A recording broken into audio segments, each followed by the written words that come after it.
नमस्कार प्यारे बच्चों, आप सबका स्वागत है आज के इस क्लास में जिसमें हम प्रश्नावली 11 वृत्तों से संबंधित क्षेत्रफल को स्टार्ट करने वाले हैं। इससे जो पिछले हमारी क्लास हुई थी उसमें हम लोगों ने 3 प्रश्नावली को पूरा किया है। एक तो निर्देशांक ज्यामिति को पूरा किया हम लोगों ने, पृष्ठीय क्षेत्रफल व आयतन को पूरा किया है और इसके जस्ट पहले हमने वृत्त पढ़ा था। बड़ी अच्छी तरीके से हमने वृत्त को समझा था और उसके बाद हम जो ले रहे हैं अपनी प्रश्नावली 11वीं जिसका नाम है वृत्तों से संबंधित क्षेत्रफल। आज की जो क्लास होने वाली है हमारी, इस क्लास में हम लोग एकदम बेसिक को समझेंगे, एक दो एग्जाम्पल भी करेंगे और इस प्रश्नावली का जो भी कंसेप्ट है, जो भी फॉर्मूले है, आज हम उसी पर डिस्कस करने वाले हैं। यानी कि अगर कुल मिला के देखा जाए तो आज की जो हमारी क्लास है वो बेसिक की क्लास होने वाली है। अगर आज की क्लास आप लोग देख लेते हो और जो एग्जाम्पल मैं आप लोगों को समझाऊंगा वो अगर आप लोग देख लेते हो तो बाकी की जो आने वाले क्वेश्चन है वो आप लोग आसानी से समझ पाओगे और आसानी से कर पाओगे। और जहां तक आप लोगों को पता है कि ये जो प्रश्नावली है बोर्ड एग्जाम में कम से कम 5 नंबर की प्रश्नावली है, 4 या 5 नंबर की प्रश्नावली है। तो आप लोगों को अगर 5 नंबर लाने हैं तो आज की क्लास को आप लोगों को एकदम अच्छी तरीके से देखना पड़ेगा, बिना स्किप किए आप लोगों को देखना पड़ेगा। हमारी आदत बन गई है कि हम करते क्या है, जैसे कि हमें थोड़ा सा आता है, जैसे मुझे पता है कि इसमें वृत्त है तो वृत्त का फॉर्मूला मुझे याद है कि पाई आर स्क्वायर होता है क्षेत्रफल का और परिधि का 2 पाई आर होता है। तो जैसे मैं बोलूंगा कि वृत्त का क्षेत्रफल पाई आर स्क्वायर तो आप लोग उसको 2 बार स्किप कर दोगे, यानी आपके मोबाइल को आप लोग 2 बार बटन को दबा दोगे जिससे कि 20 सेकंड आगे चला जाएगा। और 20 सेकंड आगे चला गया यानी कि 20 सेकंड के अंदर जो मैंने आप लोगों को बताया वो आप लोगों ने छोड़ दिया। तो आप लोगों को क्लास को स्किप नहीं करना है, एकदम कंटिन्यू देखना है। और आज की जो हमारी क्लास में इसमें हम वृत्तों से संबंधित क्षेत्रफल है, जितने भी फॉर्मूले हैं इस प्रश्नावली में वो और जितने भी कंसेप्ट है वो, हर एक कंसेप्ट को, हर एक फॉर्मूले को मैं एक्सप्लेन करूंगा, आप लोगों को समझना है। तो सबसे पहले हम पढ़ते हैं अपना इस प्रश्नावली का कंसेप्ट। देखो, कंसेप्ट में आप लोगों को कुछ वर्ड है जो आप लोगों को समझने हैं, उसके बाद में फॉर्मूले हम जनरेट करेंगे। सबसे पहले आपके सामने एक वर्ड आएगा जिसका नाम है सेक्टर। क्या आएगा आप लोगों के? सेक्टर। हिंदी वाले भाई लिख देंगे त्रिज्यखंड। क्या लिख दोगे आप लोग? त्रिज्यखंड। सबसे पहले आप लोगों के सामने ये नाम आएगा। क्या नाम आएगा आप लोगों के सामने? सेक्टर, जिसको आप लोग बोलोगे हिंदी में त्रिज्यखंड। दूसरा नाम आएगा आप लोगों के सामने आर्क। क्या नाम आएगा? आर्क, जिसको आप लोग बोलोगे चाप। क्या बोलोगे आप लोग? चाप। जिसको आप लोग क्या बोलोगे? चाप। लेंथ ऑफ आर्क आएगा जिसको हम चाप की लंबाई बोलेंगे। अभी मैं जो चीज हम काम में लेने वाला उसको समझा रहा हूं। एक नाम आएगा आपके सामने सेगमेंट। एक नाम आएगा आपके सामने सेगमेंट, यानी सेगमेंट ऑफ ए सर्कल, जिसको आप लोग बोलोगे वृत्तखंड। क्या बोलोगे आप लोग? वृत्तखंड। एक तो त्रिज्यखंड है, एक वृत्तखंड है। ये 3 नाम है, ये 3 नाम आप लोगों को समझने हैं। ये होता क्या ये समझना आप लोगों को, इनके फॉर्मूले क्या होते हैं ये आप लोगों को समझना है। अगर ये चीज आप लोगों को समझ में आ गई तो आपका बेड़ा पार हो गया। चलिए, सबसे पहले हम समझते हैं सेक्टर। सबसे पहले हम समझते हैं सेक्टर। किसको समझेंगे हम लोग? सेक्टर, या फिर हिंदी में मैं लिखता हूं इधर त्रिज्यखंड। ये जो क्लास है ये क्लास इंग्लिश मीडियम वाला भी देख सकता है और हिंदी मीडियम वाला भी देख सकता है, क्योंकि मैं बाइलैंग्वेज टर्म यूज कर रहा हूं। सेक्टर यानी कि त्रिज्यखंड। त्रिज्यखंड होता क्या है ये सबसे पहले आप लोगों को समझना है, उसके बाद आप लोगों को बात की बातें बाद में करनी है। आप लोगों ने पिज्जा खाया होगा या फिर टीवी में तो देखा ही होगा, ऐड आती है। आप लोगों ने पिज्जा खाया होगा या फिर टीवी में पिज्जा की ऐड आती है। इस टाइप का कोई पिज्जा होता है, देखा भाई आप लोगों ने? इस टाइप का पिज्जा होता है, गोल गोल सा। इस टाइप का पिज्जा होता है, गोल गोल सा। अगर पिज्जा आप लोगों ने देखा होगा, एडवर्टाइज बहुत सी आती है, आप लोग टीवी में देखते होगे। अगर पिज्जे का एक स्लाइस काट के मैं निकाल लेता हूं, ये हमारा पिज्जा है और पिज्जे का केंद्र है, हमारा जो पिज्जा है उसका केंद्र भी है। अरे भाई मैं समझाने के लिए पिज्जा बोल रहा हूं, लेकिन ये क्या है? एक वृत्त है और वृत्त का केंद्र ओ है। समझा क्या आप लोगों को? इस वृत्त से पिज्जे की स्लाइस से, जैसा पिज्जे की स्लाइस देखिए आप लोगों ने इस टाइप की होती है, अगर पिज्जे की स्लाइस काट के निकाल देता हूं मैं इस वृत्त से, अगर मैं इस टाइप का पोर्शन काट के निकाल देता हूं मैं, उसको आप लोग बोलते हो त्रिज्यखंड।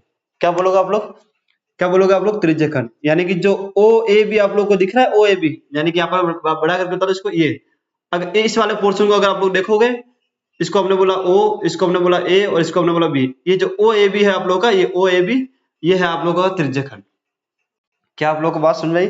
यानी कि वृत्त के अंदर आप लोग अगर इस टाइप का एक स्लाइस काट के निकालोगे, यानी कि दो त्रिज्या, ये एक त्रिज्या है यानी ओ से लेके बी तक त्रिज्या है और ओ से लेके ए तक त्रिज्या है, यानी कि ये क्या आप लोग की रेडियस है और ये भी क्या आप लोग की रेडियस है। दो त्रिज्या और चाप से, ये आप लोग को इसको, ये वाला जो पोर्शन है इसको आप लोग चाप बोलते हो। दो त्रिज्या व कुछ परिधि, यानी कि चाप का अगर थोड़ा सा टुकड़ा लोगे आप लोग और एक टुकड़ा काट के निकालोगे इस टाइप का, जिसको आप लोग क्या बोलोगे? त्रिज्य खंड बोलोगे। बात समझ में आ गई क्या? ये है आप लोगों का त्रिज्य खंड। अभी मैं आप लोगों को ये सब समझा रहा हूं, उसके बाद में फॉर्मूला जनरेट करूंगा, तो आप लोगों को एकदम ध्यान से देखना है और समझना है। तो पीछे की एक स्लाइस को आप लोग क्या बोलोगे? त्रिज्य खंड बोलोगे। जिसको मैंने यहाँ पर बनाया, ये आप लोगों का क्या है कि त्रिज्य खंड है। यहाँ तक आप लोगों को बात समझ में आ गई क्या? सबको समझ में आ गई? यानी कि ओ ए बी क्या है? एक त्रिज्य खंड है। ओ ए बी क्या है? एक त्रिज्य खंड है। यहाँ पे मैं लिख देता हूँ त्रिज्य खंड। ओ ए बी क्या है? एक त्रिज्य खंड है। ओ ए बी क्या है? एक त्रिज्य खंड है। अब आप लोगों को जो ये वृत्त दिख रहा होगा, इस वृत्त में एक तो ये छोटा सा दिख रहा होगा आप लोगों को, इस वाले छोटे भाग को आप लोग लघु त्रिज्य खंड बोलोगे या फिर माइनर सेक्टर बोलोगे। क्या बोलोगे आप लोग? माइनर सेक्टर या फिर लघु त्रिज्य खंड बोलोगे। इस वाले पोर्शन को आप लोग क्या बोलोगे? लघु त्रिज्य खंड। इस वाले पोर्शन को आप लोग क्या बोलोगे? लघु त्रिज्य खंड। और ये जो बड़ा सा पोर्शन दिख रहा है, यानी कि इस ओ ए बी को छोड़ के ये बड़ा सा पोर्शन दिख रहा है, ये इतना सा पूरा, इसको आप लोग क्या बोलोगे? दीर्घ त्रिज्य खंड। क्या बोलोगे आप लोग? दीर्घ त्रिज्य खंड। क्या बोलोगे आप लोग? दीर्घ त्रिज्य खंड। अगर इंग्लिश की बात करूं मैं, तो मेजर सेक्टर बोलोगे आप लोग। क्या बोलोगे इसको? Major sector. क्या इतनी बात आप लोगों के दिमाग में बैठ गई क्या? क्या इतनी बात आप लोगों के दिमाग में बैठ गई? चलिए, बैठ गई होगी। अब अगर आप लोग देखोगे तो ये आप लोगों का लघु त्रिज्य खंड है, यानी कि माइनर सेक्टर है। और इस बड़े वाले की बात करूं मैं, तो ये क्या है आप लोगों का? मेजर सेक्टर, यानी कि दीर्घ त्रिज्य खंड है। अब आप लोगों को जो समझना है वो समझना चाप, यानी कि आर्क। मान लो ये क्या है? एक थीटा है। ये क्या है? एक थीटा है। या फिर अभी इसको अब रहने दो, अभी आप लोग चाप को समझो। अगर इस पूरे वाले पोर्शन की बात करूं मैं, ये पूरा वाला पोर्शन गोल गोल, इसको आप लोग क्या बोलते हो? परिधि बोलते हो। क्या बोलते हो आप लोग? क्या बोलते हो आप लोग? परिधि बोलते हो। आप लोग इसको क्या बोलते हो? परिधि बोलते हो। ये वृत्त की परिधि है, जिसका फॉर्मूला 2 पाई आर होता है। इस परिधि का अगर मैं छोटा सा टुकड़ा काट कर निकाल देता हूं, अगर मैं इस ए बी की बात करूं, इस ए बी की, तो इसको आप लोग बोलते हो चाप। क्या बोलते हो आप लोग? इसको क्या बोलते हो आप लोग? चाप। यानी कि जो ए बी है, ये चाप की लंबाई है। ये क्या है आप लोग की? चाप की लंबाई है। ये छोटा सा ए बी है, यानी कि छोटी सी परिधि को मैंने काट के निकाला, यानी कि यहां से लेके यहां तक त्रिज्या और यहां से लेके यहां तक त्रिज्या, दो त्रिज्याओं को मैंने काटा, यानी कि दो त्रिज्या खींची और उनको काट दिया, यानी कि एक पिज्जे का स्लाइस निकाला। और स्लाइस की अगर इस वाली लंबाई को हम लोग मापेंगे, तो उसको हम लोग बोलते हैं चाप की लंबाई। क्या बोलते हैं हम लोग? चाप की लंबाई। ये छोटी सी है, इसलिए हम इसको बोलेंगे लघु चाप। ये छोटी सी, इसलिए हम इसको क्या बोलेंगे? लघु चाप। यानी कि अगर मैं इसकी बात करूं, मैं इसकी बात करूं इस वाले पोर्शन की, तो इसको आप लोग क्या बोलोगे? लघु चाप। क्या बोलोगे आप लोग? लघु चाप। यानी क्या बोलोगे आप लोग? Minor arc. और ये जो बड़ा वाला पोर्शन आप लोगों को दिख रहा है, ये बड़ा वाला पोर्शन, ये मैं थोड़ा ऐसा ऐसा कर रहा हूं, बड़ा वाला पोर्शन, इसको आप लोग बोलोगे दीर्घ चाप। इसको आप लोग क्या बोलोगे भाई? दीर्घ चाप। ये क्या आप लोगों का? दीर्घ चाप है। क्या है आप लोगों का? दीर्घ चाप। क्या ये बात आप लोगों को समझ में आई क्या? क्या ये बात आप लोगों को समझ में आ गई क्या? ये जो ए से लेके बी तक है, ए से लेके बी तक, ये लघु चाप है आप लोगों का। ये जो ए से लेके बड़ा वाला बी तक है, ये पूरा, इसको आप लोग दीर्घ चाप बोलोगे। क्या बोलोगे? दीर्घ चाप। तो आप लोगों को समझ में आ गया होगा कि त्रिज्य खंड क्या होता है और चाप क्या होता है। पीछे का एक स्लाइस है, उसे आप लोग त्रिज्य खंड बोलते हो। और दो त्रिज्या आप लोगों को दिख रही होगी, आर और आर ये, और ए से बी तक की जो परिधि है, यानी कि ए से बी तक जो परिधि है, इस पूरी परिधि का ये टुकड़ा है, इस टुकड़े को आप लोग क्या बोलते हो? चाप बोलते हो। यानी कि लघु चाप बोलोगे, और बड़ी वाली होगी तो उसको दीर्घ बोलोगे। छोटे के लिए हम लोग लघु यूज करोगे, बड़े के लिए हम लोग दीर्घ यूज करेंगे। तो त्रिज्य खंड क्या होता है, चाप क्या होता है, ये आप लोग समझ गए होंगे। अब हम बढ़ते आगे। सेगमेंट। सेगमेंट। अब हम बात करें सेगमेंट। ये आप लोगों का फिर से एक वृत्त बना रहा हूं मैं। ये आप लोगों का मैंने फिर से एक क्या बनाया? वृत्त बनाया। ये आप लोगों का क्या है? एक वृत्त है। चलो, ये क्या है? वृत्त है। यहां तक किसी को डाउट है? नहीं। ये वृत्त है। इस वृत्त का जो ये वाला जो बिंदु है, इसको हम लोग बोलेंगे केंद्र। इसको हम लोग क्या बोलेंगे? केंद्र। इस परिधि, ये परिधि है पूरी वृत्त की, ये पूरी वृत्त की परिधि है। इस परिधि का एक बिंदु मैंने यहां से लिया और एक बिंदु मैंने यहां से लिया, एक बिंदु मैंने यहां से लिया और एक बिंदु यहां से लिया, इसको आप लोग क्या बोलते हो? जीवा। क्या बोलते हो आप लोग? जीवा। जीवा और चाप द्वारा कोई क्षेत्र मिलता है, ये आप लोगों की जीवा है, और यहां से यहां तक आप लोग बोल सकते हो परिधि है, या फिर मैं इसको चाप बोल रहा हूं, हाल फिलहाल के लिए क्या बोल रहा हूं मैं? चाप। यानी कि जीवा ए भी है आप लोगों की, और ये क्या है आप लोगों का? ये एक आर्क है, यानी कि एक चाप है। जीवा और चाप द्वारा कोई क्षेत्र होगा, उसको आप लोग क्या बोलोगे? वृत्तखंड बोलोगे। क्या बोलोगे आप लोग? यानी कि ये जो पोर्शन है आप लोग का, ये जो पोर्शन है, इसको आप लोग क्या बोलोगे? वृत्तखंड बोलोगे। क्या बोलोगे भाई? वृत्तखंड। यानी कि वृत्त की जीवा और वृत्त की परिधि द्वारा बनाया गया क्षेत्र होता है, उसको आप लोग क्या बोलते हो? वृत्तखंड बोलते हो। बात समझ में आ गई क्या आप लोगों को? वैसे अगर मैं त्रिज्यखंड की डेफिनेशन की बात करूं, परिभाषा, तो परिभाषा क्या होगी? दो त्रिज्या व जो चाप की लंबाई है, इनसे जो मिलकर बनेगा, उसको आप लोग क्या बोलोगे? आप लोग त्रिज्यखंड बोलोगे। या फिर दो त्रिज्या व उनके बीच की जो परिधि होगी, उनको आप लोग क्या बोलोगे? त्रिज्यखंड बोलोगे। उस परिधि को आप लोग क्या बोलोगे? चाप बोलोगे। और जीवा, जीवा आप लोग को दिख रही है, जीवा और वृत्त की परिधि जो इस जीवा के नीचे वाली आ रही है, इस वाले पोर्शन को आप लोग क्या बोलोगे? वृत्तखंड बोलोगे। आगे बात सुनो आप लोगों को। ये छोटा है इसलिए हम इसको क्या बोलोगे? लघु वृत्तखंड बोलेंगे। ये छोटा है इसलिए हम इसको क्या बोलेंगे? लघु वृत्तखंड बोलेंगे। और ऊपर वाला बड़ा है इसलिए हम इसको क्या बोलेंगे? दीर्घ वृत्तखंड। ये तो बड़ा है, ये तो सेम ही है। यहाँ से ए से लेके बी तक जीवा है, और बी से लेके ए तक पूरी बड़ी परिधि है। बड़ी परिधि और बड़ी परिधि और जीवा से बना, तो ये क्या होगा? दीर्घ दीर्घ वृत्तखंड होगा। ये क्या होगा आप लोगों का? दीर्घ वृत्तखंड होगा। क्या होगा भाई? दीर्घ वृत्तखंड होगा। छोटा है तो हम लघु बोलेंगे, बड़ा है तो हम लोग दीर्घ बोलेंगे। दो त्रिज्या व परिधि से बना हुआ पिज्जे का स्लाइस को हम लोग त्रिज्यखंड कहेंगे। पिज्जे की स्लाइस ये आप लोगों को दिख रही है, ये रही। इस ए से बी तक को हम लोग चाप बोलते हैं। अगर छोटा है तो लघु, बड़ा है तो दीर्घ बोलेंगे।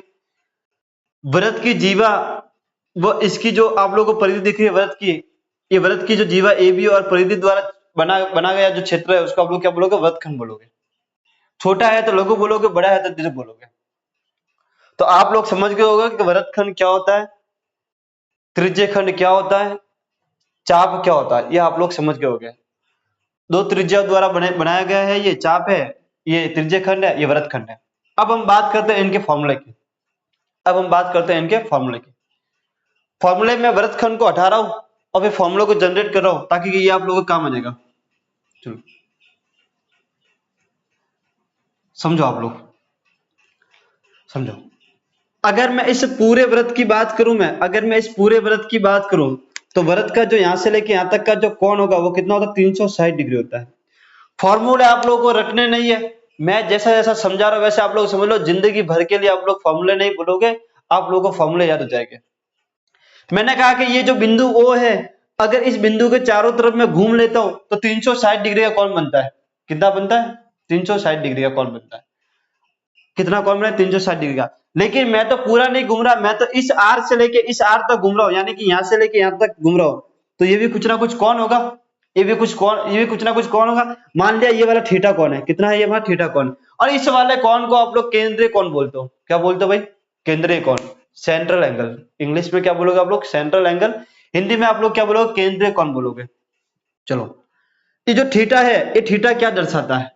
ये थीटा क्या दर्शाता है? इस थीटा के बारे में मैं लिखना चाहूंगा यहां पर, आप लोग समझो। आपका जो वृत्त है, या फिर सेक्टर लिख देते हैं, सेक्टर, त्रिज्यखंड। हिंदी में बोल रहा हूं मैं, इंग्लिश में लिख रहा हूं। सेक्टर वृत्त का कितना हिस्सा है? सेक्टर वृत्त का कितना हिस्सा है? वृत्त का कितना हिस्सा है? ये थीटा दर्शाता है। सेक्टर यानी कि त्रिज्यखंड वृत्त का कितना हिस्सा है, ये थीटा दर्शाता है। आप लोगों को अभी समझ में नहीं आएगा, अभी मैं आप लोगों को एग्जाम्पल से समझाता हूं।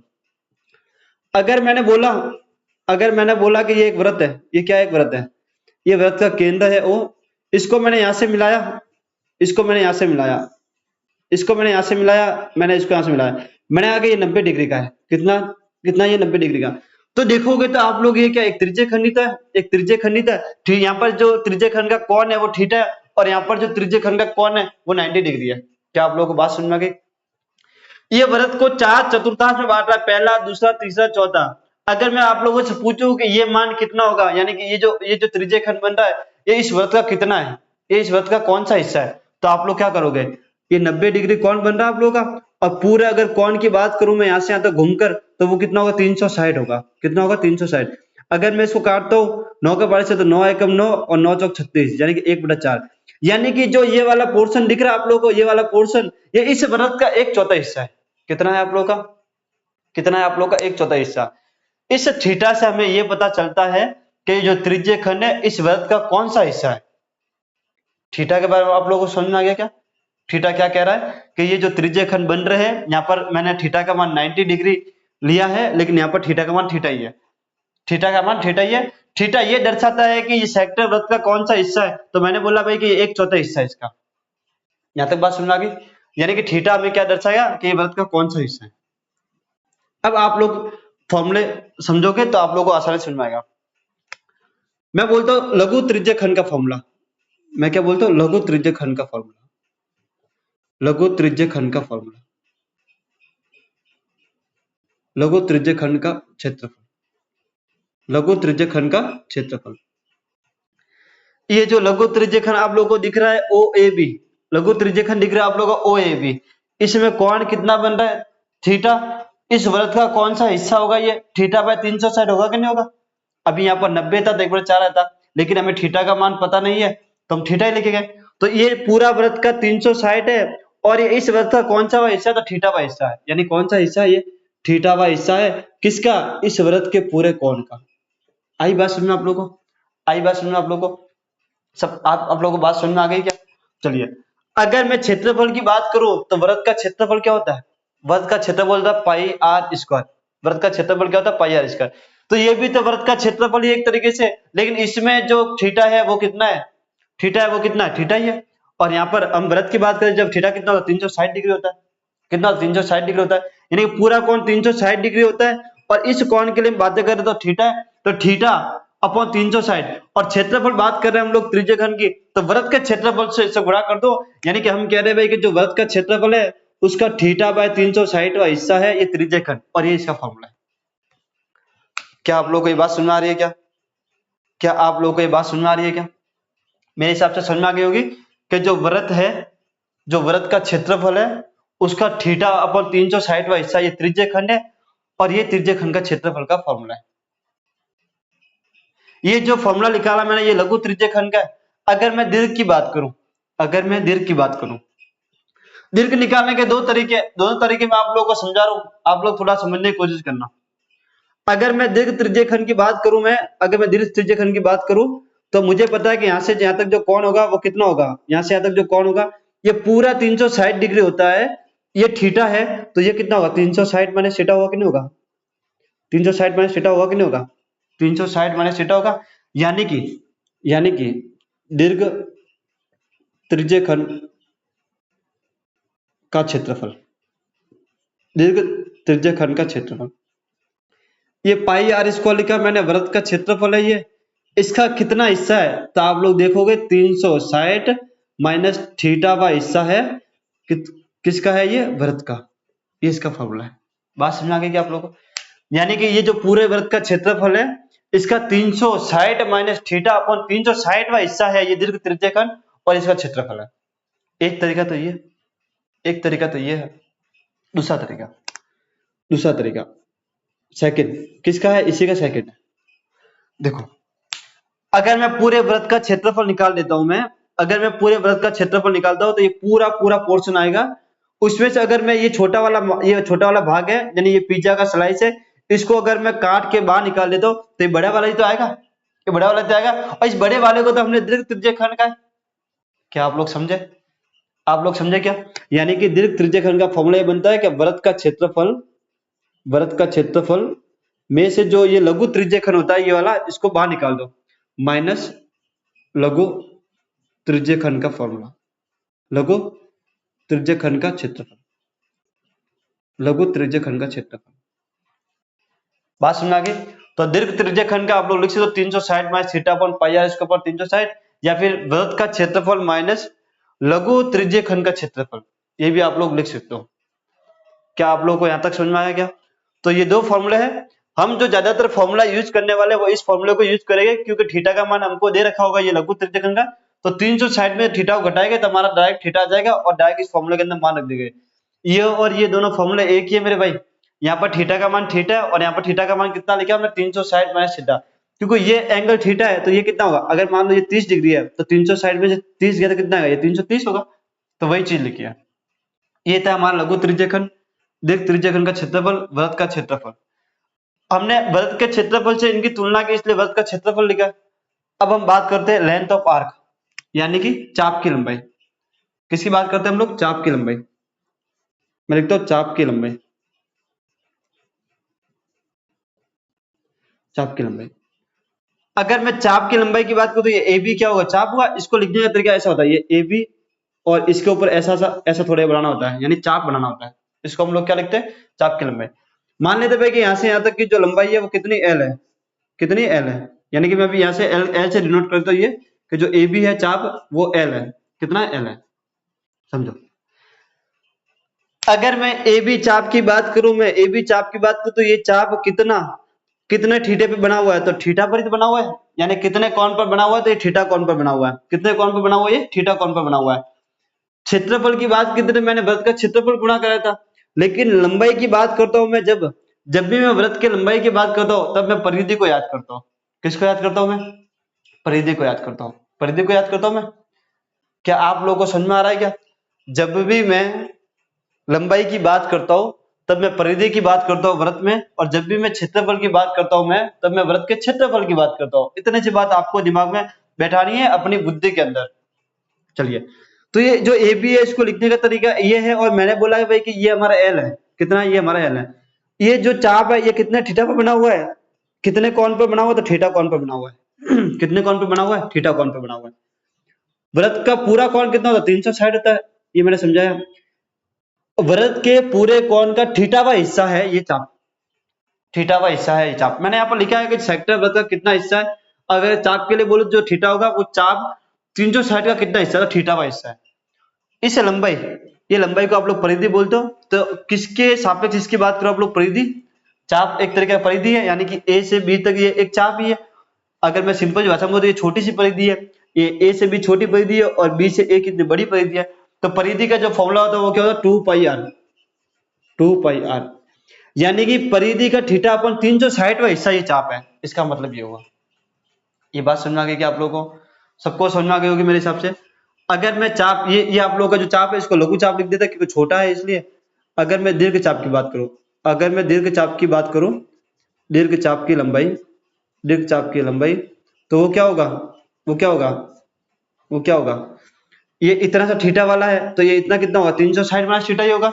तो 360 minus theta upon 360 into 2 pi R, into 2 pi R. ये जो फॉर्मूला है ये दीर्घ चाप का है, ये जो फॉर्मूला है किसका, दीर्घ चाप का है।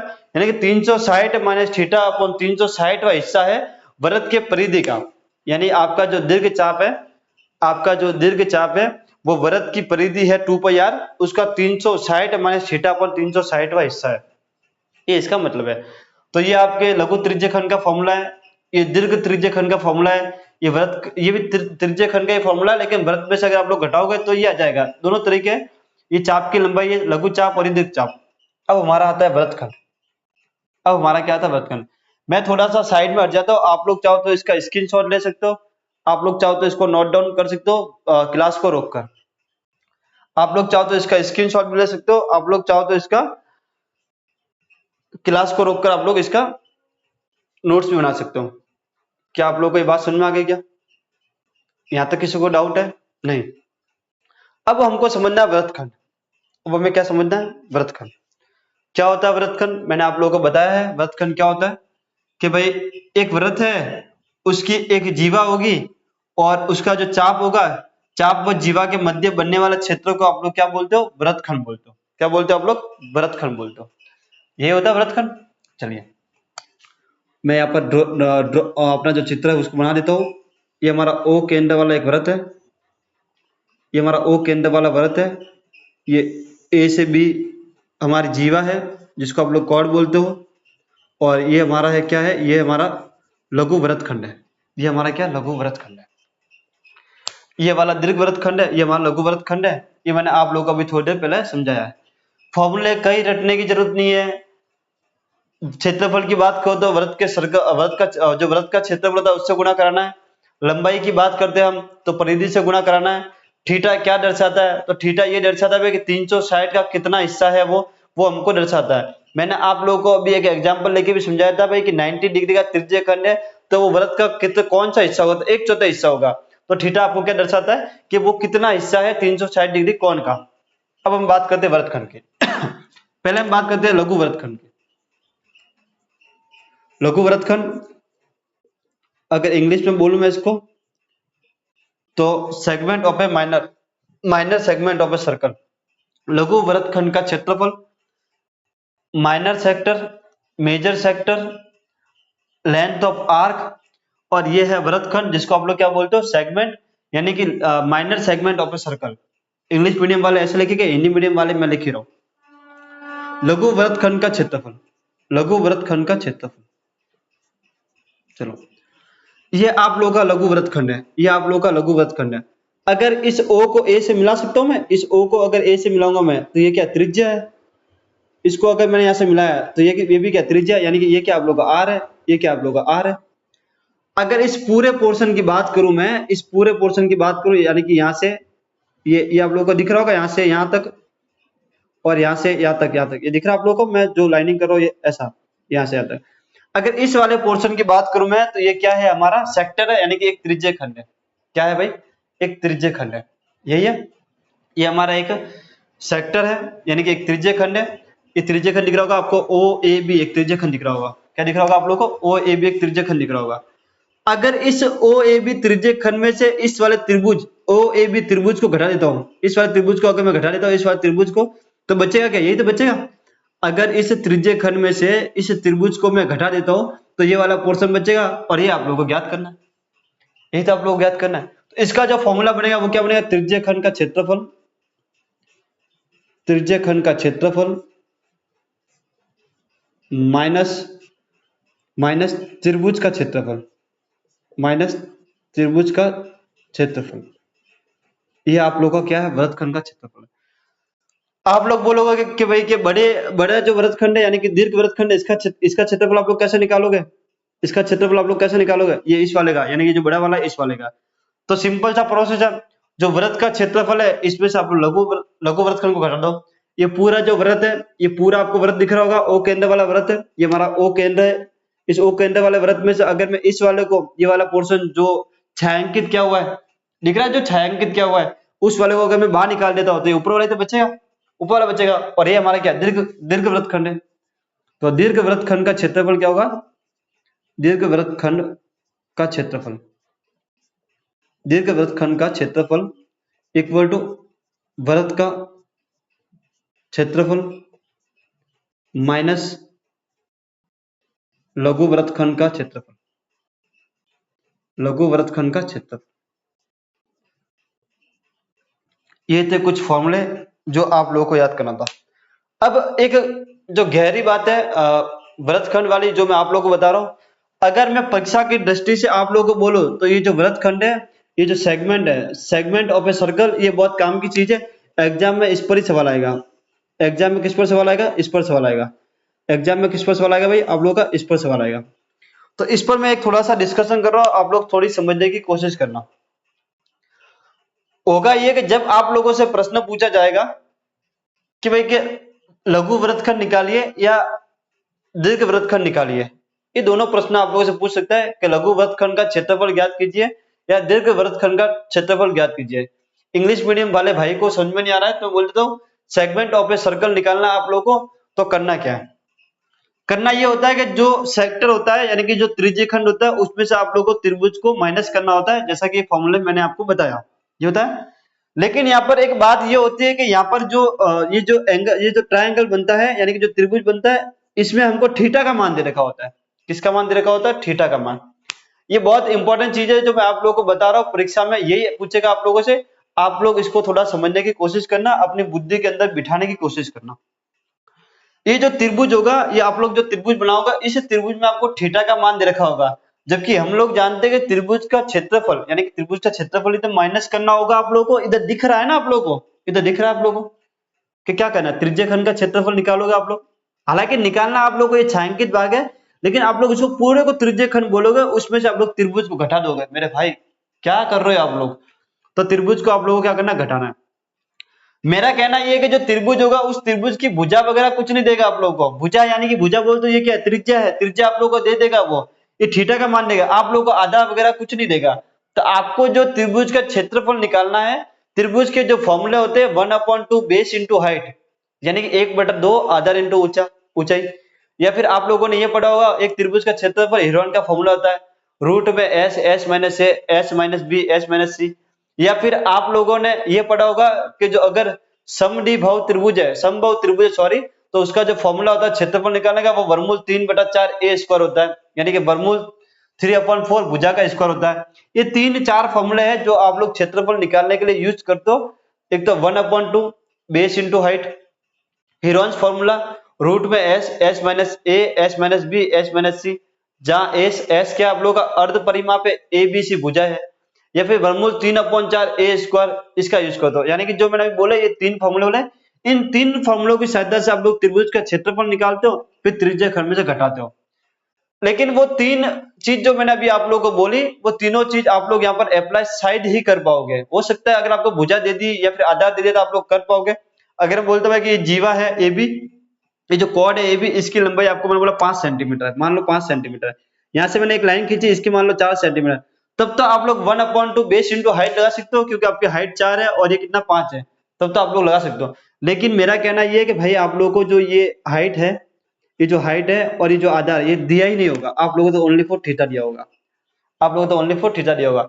नहीं आपको तीनों भुजा मिलेगी तो आप लोग हेरोन का फॉर्मूला भी नहीं लगा सकते, आप लोग वर्गमूल 3/4 ए को लगा सकते हो। अगर वो आपको एक त्रिभुज, विशेष त्रिभुज दिया जाएगा तो करना क्या है, त्रिभुज का क्षेत्रफल निकलेगा कैसे, बात आती है ये। तो त्रिभुज का क्षेत्रफल निकालने के लिए आप लोगों को त्रिकोणमिति का उपयोग करना पड़ेगा। किसका उपयोग करना पड़ेगा, त्रिकोणमिति का। अब आप लोगों ने नाम सुना, आप लोग तो बेहोश हो गए होंगे, लग तो ऐसा ही रहा है, क्योंकि एक त्रिकोणमिति आपका जो प्रश्न वाली है एक्सरसाइज त्रिकोणमिति है, ट्रिग्नोमेट्री, उसकी एक हवा बनी हुई है कि भाई बहुत हार्ड है, बहुत हार्ड है। लेकिन यहाँ पर जो त्रिकोणमिति लगने वाली है वो हार्ड वाली नहीं लगने वाली, ओनली फॉर साइन और कॉस थीटा लगने वाला है। आप लोगों ने आपकी स्कूल में या फिर जिस भी प्लेटफॉर्म पर आप लोग पढ़ रहे होगे वहां पर, या कहीं ना कहीं से यूट्यूब वगैरह से, या कहीं ना कहीं से आप लोगों ने त्रिग्नोमेट्री पढ़ी होगी। तो ऐसा नहीं कि आप लोगों को पूरी की पूरी त्रिकोणमिति आनी चाहिए। अगर आप लोगों को साइन थीटा इक्वल टू लंब बटा कर्ण होता है और कॉस थीटा इक्वल टू आधा बटा कर्ण होता है, ये याद है, तो आपका काम चल जाएगा। आपका काम क्या हो जाएगा, चल जाएगा।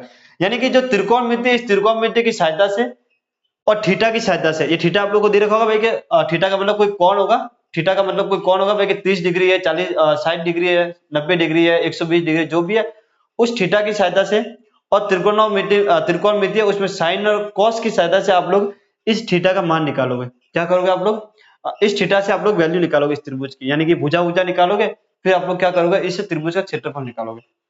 आप लोगों को अभी टेंशन लेने की कोई जरूरत नहीं है, मैं अभी आप लोगों को ओनली फॉर बता रहा हूँ कि करना क्या आप लोगों को। जब हम क्वेश्चन के तब ऑटोमेटिक मैं आप लोगों को समझाऊंगा कि करना क्या आप लोगों को। तो त्रिकोणमिति का यहाँ पर यूज होगा। अगर आप लोगों को त्रिकोणमिति नहीं आती है तो आप लोग साइन कॉस को पढ़ लो, इसके अलावा थीटा वीटा की जो वैल्यू है वो आप लोग थोड़ी बहुत याद कर लो कि थीटा 30 डिग्री पर साइन कितना होगा, 60 डिग्री पर कितना होगा, 45 पर कितना होगा, 90 पर कितना होगा। यानी आपके बुक में जो सारणी दे रखी है साइन और कॉस की, वो याद कर लो, और साइन थीटा बराबर क्या होता है वो याद कर लो। अगर वो दो चीज आप लोगों को याद है तो ये जो वृत्तखंड है आप लोगों का, वृत्तखंड का क्षेत्रफल दीर्घ और लघु का, ये आप लोग आराम से निकाल पाओगे, कोई टेंशन करने की जरूरत नहीं है। और एग्जाम में ये आएगा, और एग्जाम में ये आएगा। तो मैं थोड़ा सा साइड में हो गया, तो आप लोग इसका स्क्रीनशॉट ले लीजिए या फिर वीडियो को रोककर आप लोग इसको नोट डाउन कर लीजिए। अगर आप लोगों ने उसको उतार दिया है तो आप लोग को स्क्रीन पर एक एग्जाम्पल दिख रहा होगा। एग्जाम्पल मैं इसलिए करा रहा हूँ ताकि कि आप लोगों को थोड़ा समझ में आ जाए कि चल क्या रहा था। त्रिज्या 4 सेंटीमीटर वाले वृत्त का त्रिज्य खंड का क्षेत्रफल ज्ञात कीजिए जिसका कोण 30 डिग्री है। यानी कि सबसे पहले मैं एक डायग्राम बना लेता हूँ जिसमें एक वृत्त बनाना आप लोगों को, ये वृत्त बनाया मैंने। इसकी जो त्रिज्या कितनी, 4 सेंटीमीटर है, यानी कि ये एक त्रिज्या खींची मैंने यहाँ पर और एक त्रिज्या मैंने यहाँ पर खींची। अब मैंने दो त्रिज्या क्यों खींची है, क्योंकि आप लोग समझ सकते हो, आपको त्रिज्य खंड बोला है, ये ओ है, इसको मैं ए बी नाम लेता हूँ, ठीक है। इसका जो कोण है, यानी कि ये जो कोण आप लोगों को कितना देगा, 30 डिग्री दे रखा है। कितना देगा आप लोगों को, 30 डिग्री कोण दे रखा है। आपको त्रिज्यखंड का क्षेत्रफल निकालना जिसका कोण 30 डिग्री है, साथ ही संगत दीर्घ त्रिज्यखंड का क्षेत्रफल भी ज्ञात करना। यानी जो बड़ा वाला है, एक तो छोटा वाला त्रिज्यखंड निकालना और बड़ा वाला भी निकालना है। चलो थीटा का मान कितना 30 डिग्री है। ये जो भुजा दे रखी है दोनों, यानी कि जो त्रिज्या है आप लोगों की वो कितनी 4 सेंटीमीटर है। कितनी 4 सेंटीमीटर है। हम लोग जानते हैं कि जो त्रिज्यखंड यानी कि दीर्घ त्रिज्यखंड का जो फॉर्मूला होता है, दीर्घ त्रिज्यखंड का फॉर्मूला होता है, बहुत सिंपल सा क्वेश्चन है। अगर आप लोग क्वेश्चन को ढंग से पढ़ोगे और चित्र बना दोगे तो आप लोगों को बहुत सिंपल सा लगेगा। दीर्घ त्रिज्यखंड का लघु, पहले लघु निकाल लेते हैं, फिर दीर्घ माइनस कर देंगे वृत्त में से। लघु त्रिज्यखंड का क्षेत्रफल इक्वल टू कितना होगा, theta upon 360 into pi R square. यही फॉर्मूला है, यही फॉर्मूला है। चित्र आप लोगों को समझ में आ गया होगा। बहुत सिंपल सा एक वृत्त बनाना है जिसकी त्रिज्या 4 सेंटीमीटर है और इनके बीच में कोण कितना है 30 डिग्री है। इस 30 डिग्री और 4 सेंटीमीटर त्रिज्या से एक त्रिज्यखंड बन रहा है जिसका नाम क्या है, OAB। OAB क्या है ये, OAB। इस OAB का क्षेत्रफल आप लोगों को निकालना है। OAB का क्षेत्रफल एक त्रिज्यखंड है। थीटा का मान कितना 30 डिग्री, थीटा का मान कितना 30 डिग्री। ये कितना होगा 360 इंटू पाई। पाई का मान आप लोगों को 3.14 यूज करना है। कितना यूज करना है, 3.14 इंटू 4 का स्क्वायर। त्रिज्या कितने आप लोगों की 4 है। इसको इससे काट लो, 12 या 36, यानी कि 1 अपॉन कितना होगा 12 होगा, और 3.14 है और ये 4 को 4 से गुणा करोगे कितना है 16। अगर आप लोग इसको इससे गुणा कराओगे तो लगभग मैं कैलकुलेशन कर रहा हूँ, मैं एक्यूरेट आंसर नहीं निकाल रहा। 16 को आप लोग 4 से 16 को चलो मान लेते हैं ये 16 को हम 3 से करते हैं तो 16 32 16 से 48 कितना आएगा आप लोग का 48 आएगा। अगर मैं इसको 3.14 ना मांगे 3.15 मान लेता हूँ। अगर मैं 16 को 10 से करूंगा तो 160 आएगा। कितना आएगा आपको 160 आएगा। और 5 से करूंगा कितना 80, यानी कि कितना आएगा 240 आएगा। यानी कितना होगा लगभग ये 50 के समथिंग होगा। लगभग इसके समथिंग होगा 50 के समथिंग। लगभग किसके समथिंग आएगा 50 के समथिंग। जब 50 में 12 का भाग दूंगा तो 12 चौक कितना होता है 48 होता है। 12 चौक कितना होता है 48 होता है, यानी कि 4 आएगा। 12 चौक कितना आएगा 48 आएगा। भाग भी तो मुझे देना है। फिर बचा 2 यानी कि 20 बचेगा, पॉइंट लगाना 20, तो 12 एकम 12 एक बार आएगा। फिर बचा आप लोगों को 8, यानी कितना हो गया 80 हो गया।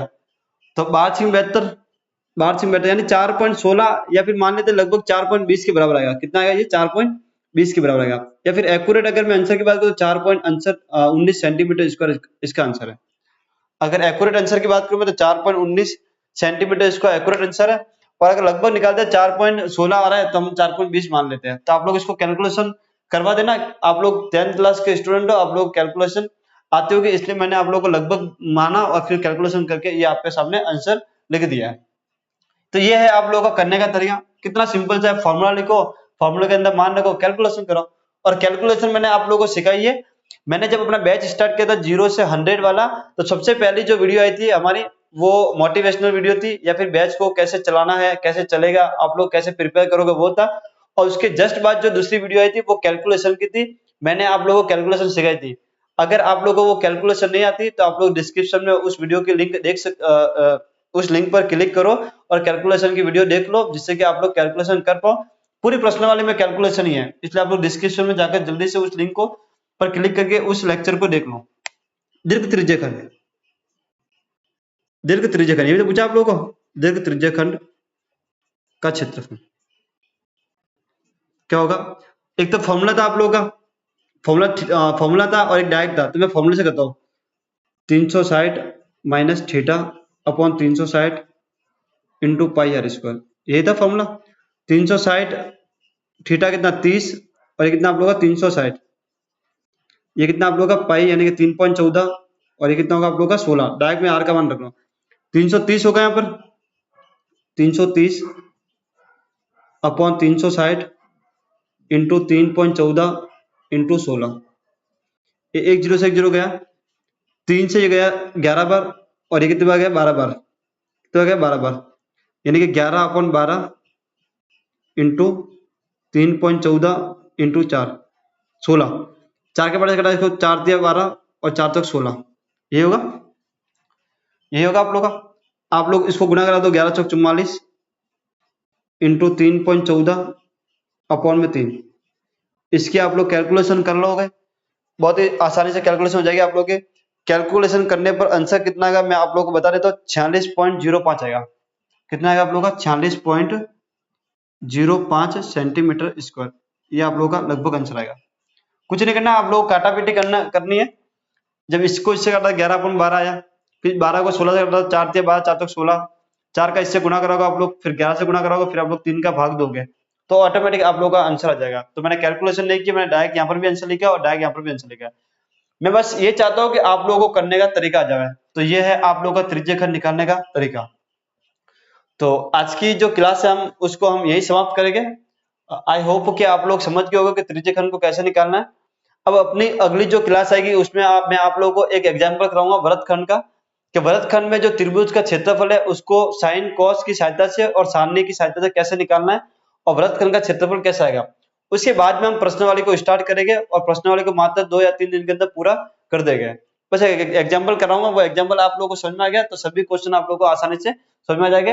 हालांकि त्रिज्यीय खंड के जितने भी सवाल हो गए वो सब आप लोग अब इसकी सहायता से, इस एग्जाम्पल की सहायता से आप लोग कर लोगे। तो थैंक यू।